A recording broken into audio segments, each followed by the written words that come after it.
నమస్తే తిరిగి వార్తలకు స్వాగతం. ఆంధ్రప్రదేశ్ రెండో ముఖ్యమంత్రిగా మొట్టమొదటి దళిత ముఖ్యమంత్రిగా దామోదరం సంజీవయ్య గుర్తింపు పొందారు. 1921 ఫిబ్రవరి 14న కర్నూలు జిల్లాలో పెదప్పుడు గ్రామంలో జన్మించిన సంజీవయ్య మద్రాస్ లా కళాశాల నుండి న్యాయశాస్త్రం పట్టాను పుచ్చుకున్నారు. 1956 నుండి 1961 వరకు ఆంధ్రప్రదేశ్ కాంగ్రెస్ కమిటీ అధ్యక్షునిగా పనిచేశారు. 1960 జనవరి 11 నుండి 1962 మార్చి 12 వరకు ఆంధ్రప్రదేశ్ రెండో ముఖ్యమంత్రిగా పనిచేశారు. 1964 నుండి 1972 వరకు రాజ్యసభ సభ్యునిగా వ్యవహరించారు. 1964 జనవరి 24 నుండి 1966 జనవరి 24 వరకు కేంద్ర కార్మిక శాఖ మంత్రిగా పనిచేశారు. సంజీవయ్య స్వతంత్ర పోరాటంలో పాల్గొన్నారు.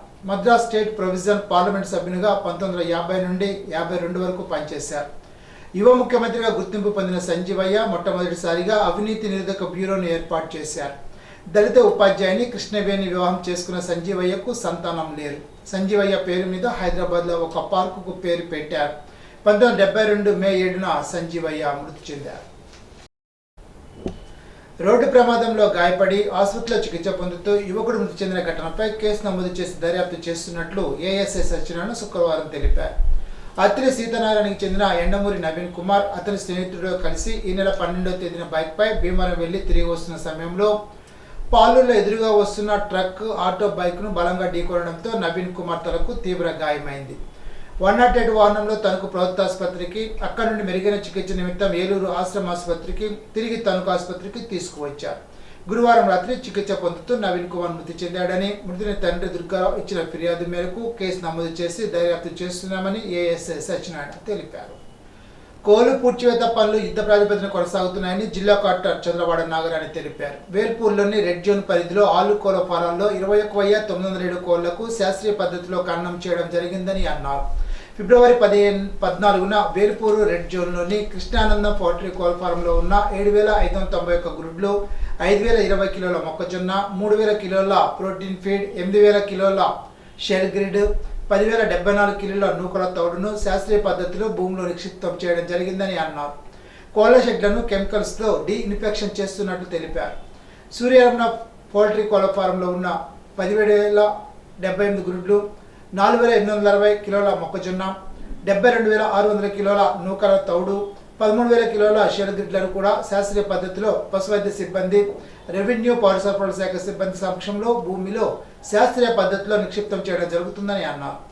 ఇన్స్పెక్షన్ జోన్లోని కోళ్ల ఫారం రైతులు తమ కోళ్ల ఫారాలను పశువైద్య సిబ్బంది సమక్షంలో పూర్తి స్థాయిలో పూర్తి బాధ్యతతో శుభ్రపరచుకోవాలని జిల్లా కలెక్టర్ తెలిపారు. దామోదరం సంజీవయ్య స్ఫూర్తితో ప్రజలకు సేవలు అందించాలని జిల్లా కలెక్టర్ చంద్రవాడ నాగరాణి అన్నారు. శుక్రవారం జిల్లా కలెక్టర్ వశిష్ఠ సమావేశ మందిరంలో సాంఘిక సంక్షేమ శాఖ ఆధ్వర్యంలో దామోదరం సంజీవయ్య 104వ జయంతి వేడుకలను ఘనంగా నిర్వహించారు. ఈ కార్యక్రమానికి జిల్లా కలెక్టర్ చంద్రవాడ నాగరాణి ముఖ్య అతిథిగా పాల్గొన్నారు. ఈ సందర్భంగా జ్యోతిని వెలిగించి దామోదరం సంజీవయ్య చిత్రపటానికి పూలమాల వేసి ఘనంగా నివాళులర్పించారు. జిల్లా కలెక్టర్ చంద్రవాడ నాగరాణి మాట్లాడుతూ ఆంధ్రప్రదేశ్ రాష్ట్ర తొలి దళిత ముఖ్యమంత్రిగా పనిచేసిన దామోదరం సంజీవయ్య సేవలు స్ఫూర్తిదాయకమని అన్నారు. అత్యున్నత వ్యక్తిత్వం, ఉన్నత విలువలకు మారుపేరైన దామోదరం సంజీవయ్య అందరికీ ఆదర్శపాయుడని తెలిపారు. ఆయన స్ఫూర్తితో ప్రజలకు సేవలు అందించాల్సిన అవసరం ఎంతైనా ఉందని అన్నారు. శుక్రవారం పశ్చిమ గోదావరి జిల్లా తెలుగుదేశం పార్టీ ఉపాధ్యక్షులు బసవ రామకృష్ణ జన్మదిన వేడుకలు ఘనంగా జరిగాయి. ఈ సందర్భంగా తనకు శాసనసభ్యులు వరిమిల రాధాకృష్ణ, ఎమ్మెల్సీ ఎన్నికల ఇన్ఛార్జి, ఆంధ్రప్రదేశ్ గిరిజన సంక్షేమ సహకార సంస్థ కార్పొరేషన్ చైర్మన్ కిడారి శ్రవణ్ కుమార్ ముఖ్య అతిథిగా పాల్గొన్నారు. తణుకుపట్నం మాజీ చైర్మన్ దొమ్మెటి సుధాకర్, పరిమి వెంకన్నబాబు, తణుకుపట్నం తెలుగుదేశం పార్టీ అధ్యక్షుడు కలవరి వెంకటకృష్ణ, వాగుల సరళాదేవి, మాజీ మున్సిపల్ కౌన్సిలర్లు, తెలుగుదేశం పార్టీ నాయకులు, పశ్చిమ గోదావరి జిల్లా బీజేపీ అధ్యక్షులు అయినంపూడి శ్రీదేవి, తణుకుపట్నం బీజేపీ అధ్యక్షుడు నాగరాజు, జనసేన పార్టీ అధ్యక్షుడు కొమిరెడ్డి శ్రీనివాస్, ఆకేటి కాశీ, చిక్కాల వేణు, శ్రీనివాస, పండ్ల వర్తక సంఘ సభ్యులు, ఆర్టీసీ మజ్దూర్ యూనియన్ సభ్యులు, ప్రైవేటు పాఠశాల అసోసియేషన్ సభ్యులు, కిల్లి బీడీ వర్తక సంఘ సభ్యులు, ప్రైవేట్ మెడికల్ ప్రాక్టీషనర్లు ఇచ్చేసి బసవ రామకృష్ణకు పుట్టినరోజు శుభాకాంక్షలు తెలిపారు. ఈ సందర్భంగా 20 మంది తల్లిదండ్రులు లేని పేద విద్యార్థులకు బసవ రామకృష్ణ ఒక్కొక్కరికి 1,000 రూపాయలు చొప్పున ఆర్థిక సహాయాన్ని బ్యాంకులో జమ చేసి విద్యార్థులకు బ్యాంక్ పాస్ పుస్తకాలు అందజేశారు. అన్న క్యాంటీన్లో భోజనానికి ఆర్థిక సహాయం చేశారు. ఆంధ్రప్రదేశ్ని ఇండస్ట్రీస్ హబ్గా మార్చడానికి ముఖ్యమంత్రి నారా చంద్రబాబు నాయుడు, ఉప ముఖ్యమంత్రి పవన్ కళ్యాణ్ కృషి చేస్తున్నారని తాడేపల్లిగూడెం శాసనసభ్యులు బొలిశెట్టి శ్రీనివాస్ తెలిపారు. ఉమ్మడి ఉభయ గోదావరి జిల్లాల పట్టభద్రుల ఎమ్మెల్సీ ఎన్నికల ప్రచారంలో భాగంగా శుక్రవారం 33వ వార్డు పుంతల ముస్తమ్మ గుడి వద్ద నుండి శాసనసభ్యులు బొలిశెట్టి శ్రీనివాస్, తెలుగుదేశం పార్టీ నియోజకవర్గ ఇన్ఛార్జ్ వలవల బాబ్జీ, బీజేపీ నియోజకవర్గ ఇన్ఛార్జ్ ఈతకోట తాతాజీ కూటమి నాయకులతో కలిసి ఎన్నికల ప్రచారాన్ని నిర్వహించారు. ఈ సందర్భంగా బొలిశెట్టి మాట్లాడుతూ ఈ నెల 27వ తేదీన జరగనున్న పట్టభద్రుల ఎమ్మెల్సీ ఎన్నికల్లో కూటమి తరపున పోటీ చేస్తున్న పేరాబత్తుల రాజశేఖరానికి తమ మొదటి ప్రాధాన్యత ఓటు వేసి గెలిపించాలని కోరారు. కార్యక్రమంలో జనసేన పట్టణాధ్యక్షులు వర్తనపల్లి కాశీ, టీడీపీ పట్టణాధ్యక్షులు పట్న రాంపండు, బీజేపీ పట్టణాధ్యక్షులు దువ్వా శ్రీను, పాలూరు వెంకటేశ్వరరావు, కోట రాంబాబు, వీర్ల సత్యనారాయణ, మైలవరపు రాజప్రసాద్, దాంట్ల జగన్నాథరాజు, పార్టీ నాగేశ్వరరావు, పైబన వెంకటరామయ్య, మద్దల మణికుమార్, కూటమి నాయకులు పాల్గొన్నారు. వాళ్ళ శాసనసభకు మీరు అత్యధిక మెజార్టీని ఇచ్చారు. మండలిలో కూడా ఎక్కువ ఉండవలసిన అవసరం ఉంది. మరి ఇవరకు ఉన్న సంఖ్యను తగ్గించుకోవాల్సిన అవసరం ఉంది.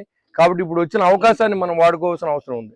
ఇవాళ రాష్ట్రంలో అన్ని చోట్ల కూడా అన్ని కాన్స్టిట్యున్సీలకు కూడా మీరు అన్ని చోట్ల కూడా మరి ఒక 100 ఎకరాల ఇండస్ట్రియల్ ల్యాండ్ ఇచ్చి ఇండస్ట్రియల్ హబ్గా తయారు చేసి నిరుద్యోగం అనేది ఇక్కడి నుంచి వేరే ప్రాంతానికి వెళ్ళకూడదని చంద్రబాబు నాయుడు గారు, పవన్ కళ్యాణ్ గారి ఆలోచన మేరకు ఈ రాష్ట్ర పరిపాలన జరుగుతుంది. దీనికి నరేంద్ర మోడీ గారు ఏం చేశారన్నది కూడా మీకు తెలుసు. అసలు మీకు పార్లమెంటు విశాఖ బుక్ అనేది లేదు అన్న టైంలో మళ్ళీ దానికి దాదాపు 14,000 కోట్లని రిలీజ్ చేయడం, అమరావతి నగరానికి మళ్ళీ 15,000 కోట్లు ఇవ్వడం, అలాగే అన్ని చోట్ల కూడా పోలవరం ప్రాజెక్టుకి మళ్ళీ డబ్బులు ఇవ్వడం, ఇవన్నీ కూడా ఈ డబుల్ ఇంజిన్ సర్కార్లో నరేంద్ర మోడీ గారి సహకారంతో ఈ రాష్ట్రం అభివృద్ధి చెందుతున్నప్పుడు ఖచ్చితంగా మన శాసన మండలిలో కూడా బలం కావాల్సిన అవసరం ఉంది. దానికి మేము ఎలాగా వేసాం కదా ఓటు, ఎమ్మెల్యేలు పంపేశాం కదా అనుకోకుండా ఇవాళ ఎమ్మెల్సీని కూడా మీ యొక్క పవిత్రమైన ఓటేసి పేరాబత్తుల రాజశేఖర్ గారిని గెలిపించండి. మరి మన పిల్లలు ఇక్కడే ఉద్యోగం చేయాలని ఒక ఆలోచనతో పనిచేస్తూ ఉన్నారు. ఇవాళ చంద్రబాబు నాయుడు టైంలో కియా పరిశ్రమ వచ్చింది, 10,000 మంది పనిచేస్తూ ఉన్నారు అక్కడ. అదేవిధంగా నిసాన్ ఇక్కడ ఇసుజు కంపెనీ ఆయన టైంలో నెల్లూరులో వచ్చింది. ఇవాళ ఆయన ఉండగా ఐటీ హబ్బుగా చేసే అవకాశం మరి విజయవాడ, విశాఖపట్నాన్ని, తిరుపతిని కూడా చేసే పరిస్థితి కనపడుతుంది. కాబట్టి మనందరూ కూడా ఆలోచన చేయండి. ప్రతి ప్రాంతం అభివృద్ధి చెందాలని ఆలోచనతో పనిచేసే ప్రభుత్వానికి మీరు ఓటేసినట్టే. ఇవాళ రాజశేఖర్ గారికి ఓటేస్తే మీరు కూటమికి ఓటేసినట్టే, ఎన్డీఏకి ఓటేసినట్టే. కాబట్టి రాజశేఖర్ గారిని గెలిపించాలి, గెలుస్తాం. పంట కాలువలను, మురుగు కాలువలను ఆక్రమించి ఆక్వా చెరువులు తవ్వేవారు ఎంతటి వారైనా ఉపేక్షించేది లేదని ఉండి MLA deputy speaker Kurnool Raghurama Krishnam Raju హెచ్చరించారు. శుక్రవారం ఉండి మండలం మహాదేవపట్నంలో ఆక్వా చెరువు తవ్వకందారులు నిబంధనల విరుద్ధంగా బోదెలను ఆక్రమిస్తున్నారని సమీప రైతులు ఎమ్మెల్యే దృష్టికి తీసుకువెళ్లగానే స్పందించిన రఘురామకృష్ణంరాజు చెరువులను పరిశీలించి తవ్వకాన్ని విడుదల చేయించారు. ఈ సందర్భంగా ఆయన మాట్లాడుతూ నిబంధనలకు విరుద్ధంగా ఆక్వా చెరువులు ఎవరైనా తవ్వితే వాటిని ధ్వంసం చేస్తామని, వారిపై చట్టపరంగా చర్యలు తీసుకుంటామని అన్నారు. పంట కాలువకు ఆనుకుని సుమారు 12 అడుగుల రహదారి ఉంటుందని, తర్వాత 3 మీటర్లు వదిలి నూతనంగా చెరువుల తవ్వకం సాగించాలని అన్నారు. ఇప్పటికే చెరువులు ఉన్నవారు సాగు పూర్తయిన వెంటనే పాటించాలని, లేని పక్షంలో వారిపై చట్టపరమైన చర్యలు తీసుకుని చెరువులు ధ్వంసం చేస్తామని హెచ్చరించారు. చేపల చెరువులు ఏదైనా ఒక పంట కాలువ పక్కన ఉంటే పంట కాలువ గట్టుని టచ్ చేయడానికి వీల్లేదు. ప్రతి పంట కాలువకి పక్కన కనీసం 12 అడుగుల నుంచి 15 అడుగులు గట్టు ఉంటుంది. ఆ గట్టు తర్వాత 3 మీటర్లు అంటే సుమారు 10 అడుగులు వదిలి కొత్తగా చెరువులు తవ్వేవాళ్ళు ఎప్పటి నుంచో ఆ రూల్ ఉంది. 3 మీటర్ల తర్వాత వాళ్ళు గట్టేసుకోవాలి. ఈ పంట కాలువ గట్టుని టచ్ చేయడానికి వీల్లేదు. ఆ గట్టుకి ఈ గట్టుకి మధ్యన 3 మీటర్లు ట్రెంచ్ లాగా ఉంటే పంట కాలువ కంటామినేషన్ అవ్వకుండా ఉంటుంది. మరి ఎప్పటి నుంచో ఈ రూల్ ఉంది. దురదృష్టవశాత్తు పట్టించుకున్నవాడు ఎవడు లేడు, అటు రైతు లేడు, అన్ఫార్చునేట్గా ప్రజాప్రతినిధులు ఎవడో కూడా ఇప్పుడు దాకా పట్టించుకున్న పాపాన పోల. నేను ఈ సమస్య, మంచినీటి సమస్య అన్నీ దీనివల్ల వస్తుందని చెప్పి ఈ సమస్యను గ్రహించి స్ట్రిక్ట్గా ఏదైతే నియమ నిబంధనల ప్రకారం మీకు చెరువులు తవ్వుకోవడానికి పర్మిషన్ ఇచ్చారో అవి స్ట్రిక్ట్గా ఫాలో అవ్వాలి అని చెప్పి కొత్తగా చెరువు తవ్విన వాళ్ళు ఇమ్మీడియట్గా ఇది ఫాలో అవ్వాలి. రొయ్యల చెరువుల వాళ్ళు అయితే క్రాప్ ఫ్రెష్గా వేస్తే 3 నెలల్లో అవుతుంది. అప్పటికే 2 నెలలు అయితే ఇంకొక నెలలో క్రాప్ అయిన వెంటనే ఇమ్మీడియట్గా మీ గట్టుల్ని కాలువ, మంచినీటి కాలువల పక్కన, డ్రైన్ల పక్కన ఉన్నవి సరి చేసుకోవాలి అని చెప్పడం జరిగింది. ఇప్పుడు ఇక్కడ ఈ మహదేవపట్నం అనే గ్రామంలో మరి చాలా అక్రమంగా చెప్పిన దానికి విరుద్ధంగా జరుగుతుంది.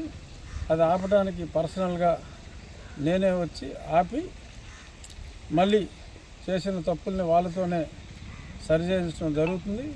అలాగే ఈరోజు ఉదయం కోలమూరు అనే గ్రామంలో కూడా ఉంటే అక్కడ కూడా మనుషులను పంపి మళ్ళీ అతని బుల్డోజర్ తోటి అన్నీ సరిచేయించడం మొదలైంది. ఎక్కడున్నా సరే అందరికీ వెస్ట్ గోదావరి జిల్లాకు కూడా వస్తుంది రూల్ ఉంది, ఫాలో అవ్వట్ల. ఆక్వా అధికారులు కళ్ళు మూసుకున్నారు, ప్రజాప్రతినిధులు కళ్ళు మూసుకున్నారు, చేపల చెరువుల రైతులు పట్టించుకోలేదు. ఎవడ మనల్ని చూడొచ్చాడు అని పట్టించుకోలే.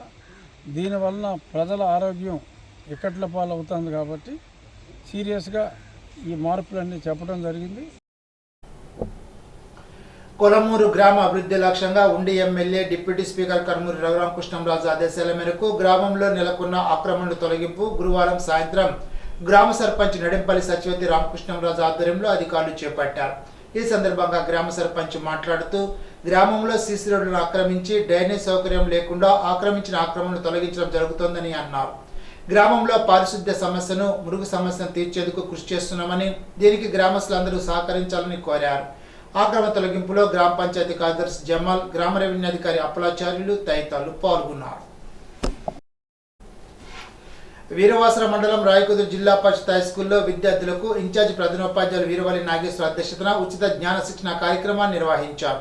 కార్యక్రమంలో పశ్చిమ గోదావరి జిల్లా పిరమిడ్ సిస్టర్టీ సొసైటీ కోఆర్డినేటర్ కేవిడి ప్రసాద్ పాల్గొని జ్ఞాన శిక్షణ ఇచ్చారు.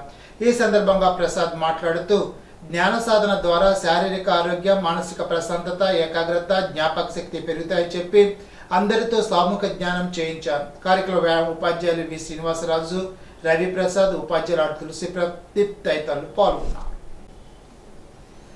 పాలకొల్లు మండలంలో దిగమర్రు పంటకాల ప్రక్షాళన పనులు చురుగ్గా సాగుతున్నాయి. రాష్ట్ర జనవరుల శాఖ మంత్రి నిమ్మల రామానాయుడు 10 లక్షల నిధులు మంజూరు చేయడంతో ఈ పనులకు మోక్షం కలిగింది. దిగమర్రు సాగునీటి సంఘం ఆధ్వర్యంలో ఇరిగేషన్ శాఖ పర్యవేక్షణలో ఈ పనులు జరుగుతున్నాయి. పాలకొల్లు పట్టణ పరిధి టాక్సీ స్టాండ్ ప్రాంతం నుంచి సుమారు 300 కిలోమీటర్ల పొడవున కాలువ మట్టి, చెత్త చెదారం, పెద్ద పడవృక్షాలతో పూడికిపోయింది. దీంతో ఈ కాలువపై ఆధారపడిన సుమారు 5,460 ఎకరాల ఆయకట్టు భూములకు సాగునీరు అందక వేలాది మందికి అంతే తాగునీరు కలుషితమవుతోంది. దీంతో ఈ కాలువ వెంబడి ఆధారపడిన ఆయకట్టు రైతులతో పాటు గ్రామస్తులు ప్రక్షాళన పనులు చేపట్టాలని వేడుకున్నారు. గత ప్రభుత్వంలో ఎన్నిసార్లు మొరపెట్టుకున్నా పట్టించుకోకపోవడంతో తీవ్ర అవస్థలు అనుభవించారు. ఈ దశలో కూటమి ప్రభుత్వం అధికారంలోకి రాగానే మంత్రి రామానాయుడు రైతులను కలిసి సమస్యను వెల్లబుచ్చుకోగా వెంటనే స్పందించి ప్రక్షాళన పనులు జరిగేలాగా తమ శాఖ నుంచి 10 లక్షల రూపాయల నిధులు మంజూరు చేశారు. దీంతో ఈ పనులు నడుస్తున్నాయి. పాలకొల్లు నియోజకవర్గంలో దిగమర్రు ఛానల్ తవ్వు ప్రారంభోత్సవం సందర్భంగా మన మంత్రివర్యులు రామానాయుడు గారు, జనవరుల శాఖ మంత్రివర్యులు రామానాయుడు గారు ప్రోద్బలంతో మరి రాష్ట్రం అంతా కూడా మరి ఆయన ఎన్నికైన తర్వాత రాష్ట్రం అంతా కూడా టూర్ తొలగించడానికి, అలాగే డీసిల్టింగ్ చేయడానికి, అలాగే షట్టర్లు పోవడానికి కూడా మరి రాష్ట్రం అంతా కూడా 280 కోట్లతోటి ఈ ప్రాజెక్టు ప్రారంభించడం జరిగింది.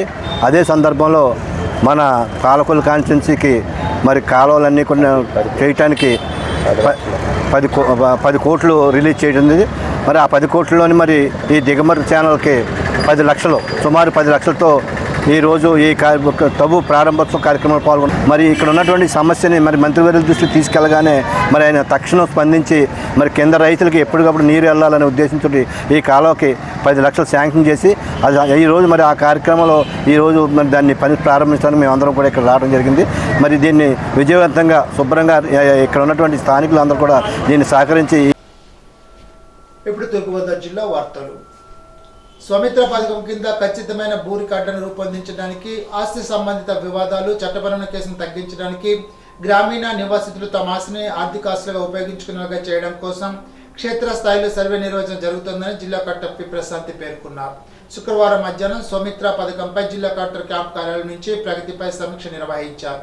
ఈ సందర్భంగా జిల్లా కలెక్టర్ పి ప్రశాంతి మాట్లాడుతూ జిల్లా వ్యాప్తంగా 50 గ్రామ రెవెన్యూ పరిధిలో గ్రౌండ్ రూతింగ్ పనులు జరుగుతున్నాయని, 75,388 ఎకరాలకు గాను 13,252 పూర్తి చేశామని, మిగిలిన లక్ష్యాలను పూర్తి చేయాలని చర్యలు తీసుకోవాలని ఆదేశించారు. జిల్లా ప్రభుత్వ ఆసుపత్రి వైద్యులు రోగులకు అందుబాటులో ఉండి సత్వర వైద్య సేవలు అందించాలని జిల్లా కలెక్టర్ పి ప్రశాంతి ఆసుపత్రి వైద్యులను ఆదేశించారు. శుక్రవారం రాజమహేంద్రవరం జీజీహెచ్లో వైద్య సేవలు అందిస్తున్న పలు విభాగాలను కలెక్టర్ పరిశీలించారు. అక్కడ రోగులు పొందుతున్న వైద్య సేవలపై ఆరా తీసి చికిత్స పొందుతున్న రోగులతో మాట్లాడి వివరాలు తెలుసుకున్నారు. ఈ సందర్భంగా జనరల్ మెడిసిన్ విభాగ ప్రధాన వైద్యులు అందుబాటులో లేకపోవడంతో అధికారుల నుంచి కలెక్టర్ పి ప్రశాంతి వివరాలు అడిగి తెలుసుకున్నారు. డ్యూటీ డాక్టర్ అందుబాటులో లేని సమయంలో ప్రత్యామ్నాయ ఏర్పాట్లు చేయాలని ఆసుపత్రి సూపరింటెండెంట్ను ఆదేశించారు. తూర్పు పశ్చిమ గోదావరి జిల్లాలో ద్వైవార్షిక పట్టభద్రుల శాసనమండలి ఎన్నికలకు సంబంధించి ఈ నెల 27న చేపట్టనున్న పోలింగ్ ప్రక్రియపై పూర్తి అవగాహన కలిగి ఉండాలని తూర్పుగోదావరి జిల్లా సహాయ ఎన్నికల అధికారి జిల్లా రెవెన్యూ అధికారి టి సీతారామూర్తి సూచించారు. జిల్లాలో ఈ నెల 27వ తేదీ నిర్వహించిన ద్వైవార్షిక గ్రాడ్యుయేట్ ఎమ్మెల్సీ ఎన్నికల పోలింగ్ ప్రక్రియపై శుక్రవారం ఎస్కే టీవీ ప్రభుత్వ డిగ్రీ కళాశాలలో ప్రిసైడింగ్ అధికారులు సహాయ ప్రిసైడింగ్ అధికారులకు నిర్వహించిన తొలి విడత శిక్షణ కార్యక్రమానికి డిఆర్ఓ సీతారామూర్తి ముఖ్య అతిథిగా పాల్గొన్నారు. ఫిబ్రవరి 19వ తేదీన బుధవారం తూర్పుగోదావరి జిల్లాకు చెందిన పెన్షన్ కేసులు జీపీఎస్ కేసులను సమీక్షించడానికి పెన్షన్ అదాలత్ నిర్వహిస్తున్నట్లు తూర్పుగోదావరి జిల్లా కలెక్టర్ పి ప్రశాంతి శుక్రవారం ఒక ప్రకటనలో తెలిపారు. ఆంధ్రప్రదేశ్ అకౌంటెంట్ జనరల్ విభాగం ఆధ్వర్యంలో రాజమహేంద్రవరం ఆర్ట్ కళాశాలలో ఉదయం 10 గంటలకు తూర్పుగోదావరి జిల్లా పరిధిలోని పెన్షన్ జీపీఎఫ్ అదాలత్ జరుగుతుందని అన్నారు. జిల్లా అధికారులు, డ్రాయింగ్ అండ్ పంపిణీ అధికారులు వారి కార్యాలయాల్లో శాఖల పరిధిలో పెండింగ్లో ఉన్న పెన్షన్ కేసులు, అనుబంధ సమస్యల వివరాలతో హాజరు కావాలని అన్నారు. రహదారిపై వాహనాలు నడిపే వాహనదారులు తప్పనిసరిగా నిబంధనలు పాటించాలని జిల్లా న్యాయ సేవాధికారి సంస్థ కార్యదర్శి ఎన్ లక్ష్మి పేర్కొన్నారు. జాతీయ రహదారి భద్రతా మాసోత్సవం 2025లో భాగంగా జిల్లా రవాణాధికారి ఆర్ సురేష్ ఆధ్వర్యంలో వాహన చోదకులకు రాజమండ్రిలోని ఏకేసీ కాలేజ్ సమీపంలో ఉన్న రోటరీ హాల్లో ఇన్సూరెన్స్ క్లెయిమ్ పట్ల అవగాహన సదస్సు ఏర్పాటు చేశారు. ఈ సందర్భంగా డిఎల్ఎస్ఏ కార్యదర్శి ఎన్ లక్ష్మి మాట్లాడుతూ ప్రస్తుతం సుప్రీంకోర్టు ఉత్తర్వుల మేరకు కేంద్ర ప్రభుత్వం ప్రవేశపెట్టిన ఈ శ్రమ్ పోర్టల్లో రిజిస్ట్రేషన్ చేసుకోవడం వల్ల అసంఘటిత కార్మికుల సామాజిక ఆర్థిక భద్రత ఏర్పడుతుందని అన్నారు. వాహనాలు నడిపే సమయంలో నిబంధనలు పాటించడం ఎంతో ముఖ్యమో ఇన్సూరెన్స్ తీసుకోవడం కూడా అంతే ముఖ్యమని తెలిపారు. అత్యున్నత వ్యక్తిత్వం, ఉన్నత విలువలకు మారుపేరైన దామోదరం సంజీవయ్య అందరికీ ఆదర్శనీయులని జిల్లా రెవెన్యూ అధికారి టి సీతారామూర్తి అన్నారు.